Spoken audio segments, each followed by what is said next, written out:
बिस्मिल्लाहिर्रहमानिर्रहीम। Legal forum में आप सबको खुश आमदीद। हम सीआरपीसी के लेक्चर्स का सिलसिला शुरू किया था, उसका आगाज़ हो चुका था।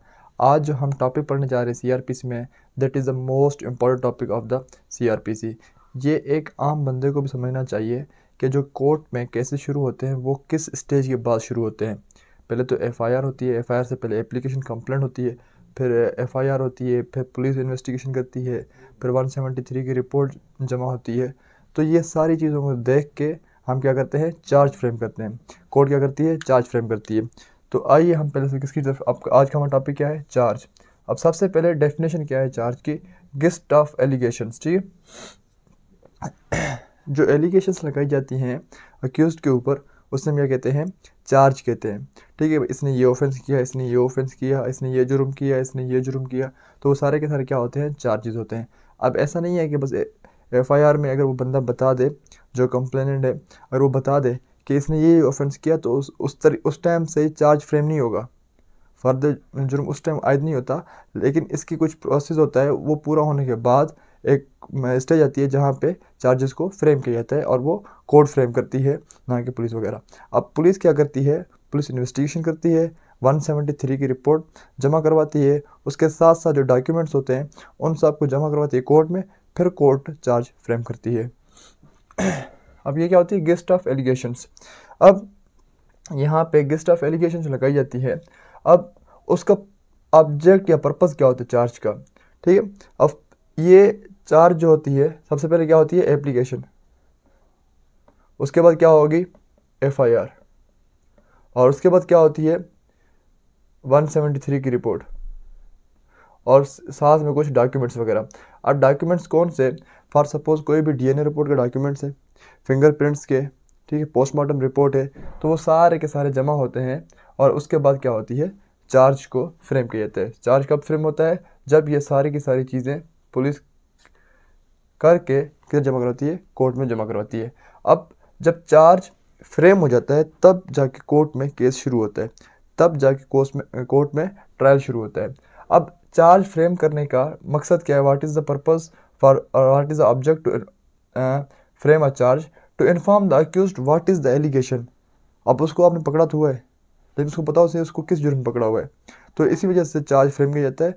अब जैसे हम सीपीसी में पढ़ते हैं कि इश्यूज़ को फ्रेम किया जाता है, ताकि डिफेंडेंट को पता लग सके कि उसने अपने आप को किस किस इशू पे डिफेंड करना है।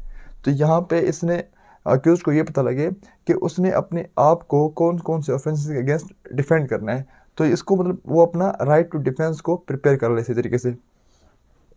अब कॉन्स्टिट्यूशन ऑफ द चार्ज। अब चार्ज बनता कैसे, चार्ज को कॉन्स्टिट्यूट कैसे करते हैं। अब मैंने वही बात बताई, सबसे पहले क्या होती है, एप्लीकेशन।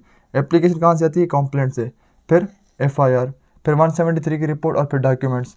मेमो ऑफ सर्च जो सेक्शन 103 बताता है कि अगर पुलिस किसी बंदे को पकड़ती है, अगर पुलिस किसी बंदे को पकड़ती है तो उसको उन्होंने सर्च करना है in the presence of 2 independent witnesses.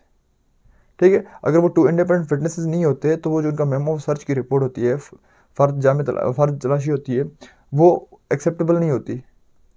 आपने 2 इंडिपेंडेंट गवाहान को लाना है। अगर वो 2 गवाहान आपको, मतलब फॉर सपोज आप किसी घर में गए, किसी बंदे को अरेस्ट किया, और उसकी आपने उस दौरान आपने सर्च करनी है, तो उस दौरान 2 इंडिपेंडेंट विटनेसेस का मौजूद होना लाजमी है। अगर 2 इंडिपेंडेंट विटनेस मौजूद नहीं है या वो इनकार करते हैं, तो उसके लिए पीपीसी में बताया गया है कि उनके अगेंस्ट आप क्या कर सकते हो, एफआईआर करके उनको आप अरेस्ट कर सकते हैं। अब उसके बाद पोस्टमार्टम रिपोर्ट हो गई, फिंगरप्रिंट्स रिपोर्ट हो गई, या डीएनए वगैरह की जो भी रिपोर्ट हो गई, वो क्या होती है, वो डॉक्यूमेंट्स में आ जाती है। अब एप्लीकेशन, एफआईआर, 173 रिपोर्ट और डॉक्यूमेंट्स को देख के क्या करते हैं, हम चार्ज फ्रेम करते हैं। क्या करते हैं, हम चार्ज फ्रेम करते हैं।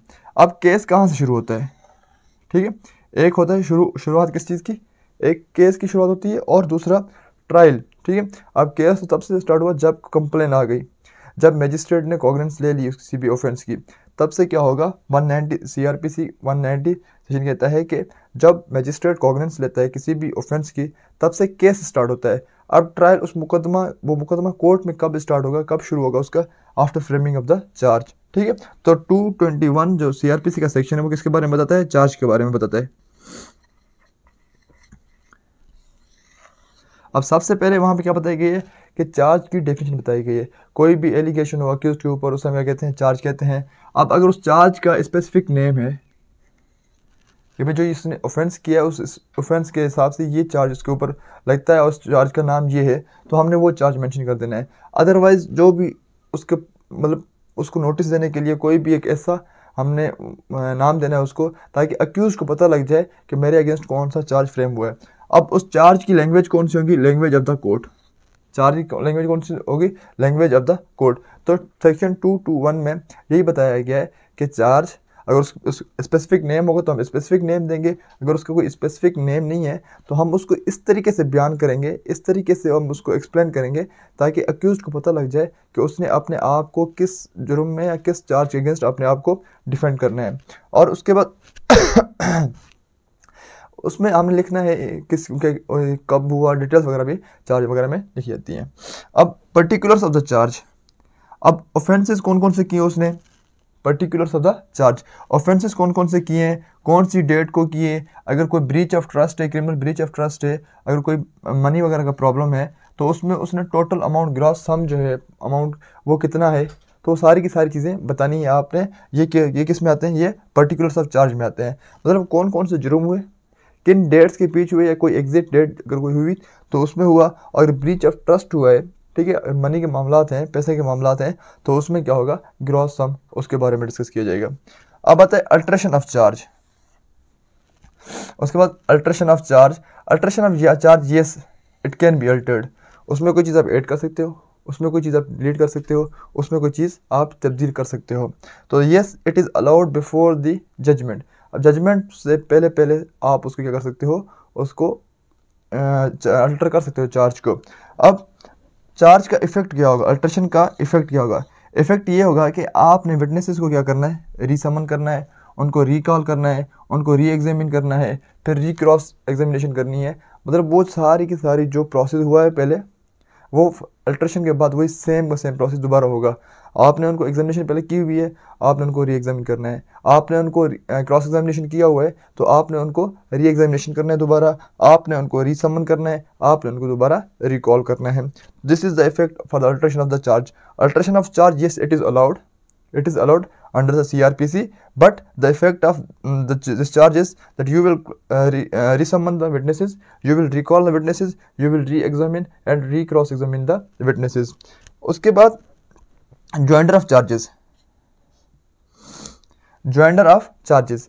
अब यहाँ पे ये एक जनरल रूल है कि सेपरेट ऑफेंस के लिए सेपरेट चार्ज फ्रेम किया जाता है, लेकिन कुछ ऑफेंसेस ऐसे होते हैं, कुछ चार्जेस ऐसे होते हैं जो अगर कोई भी ऑफेंसेस एक सेम ट्रांजैक्शन में हुए, एक सीरीज़ में हुए हैं, तो उनके लिए एक ही चार्ज फ्रेम किया जाता है। कोई भी ऑफेंसेस एक ट्रांजैक्शन में या सीरीज़ ऑफ ऑफेंसेस हुई है एक ही सेम ट्रांजैक्शन में, तो उनके लिए क्या होगा, जॉइंडर ऑफ चार्जेस। वो सेक्शन कौन से होते हैं, सेक्शन 234, 235, 236 और 239 डील्स विद द पर्सनस। अब सबसे पहले क्या देखेंगे आप, ऑफेंस हुआ है, एक जनरल रूल है, दो ऑफेंस हुए, दो सेपरेट चार्ज फ्रेम होंगे। लेकिन अगर वही दो सेम ऑफेंसेस एक ही ट्रांजैक्शन में एक ही सीरीज़ में हुए तो उनके लिए अलग अलग ट्रायल्स नहीं होंगे, उनके लिए क्या होगा, एक ही चार्ज फ्रेम होगा और एक ही ट्रायल होगा। एक जनरल रूल है कि हर ऑफेंस के लिए सेपरेट चार्ज फ्रेम करना है, लेकिन यहाँ पे कुछ एक्सेप्शंस हैं जो सेक्शन 234, 235, 236 और 239 बताता है। अब जो सेक्शन 234, 235, 236 हैं, ये किसके बारे में बताता है, ये चार्जेस के बारे में बताता है कि जहाँ पे ऑफेंसेस डिफरेंट है और चार्जेस सेम है, ठीक है। और यहाँ पे 239 बताता है लोगों के बारे में, ठीक है, मुख्तलिफ लोग हैं लेकिन ऑफेंस और चार्ज वगैरह सेम है, तो वो उससे डील करता है।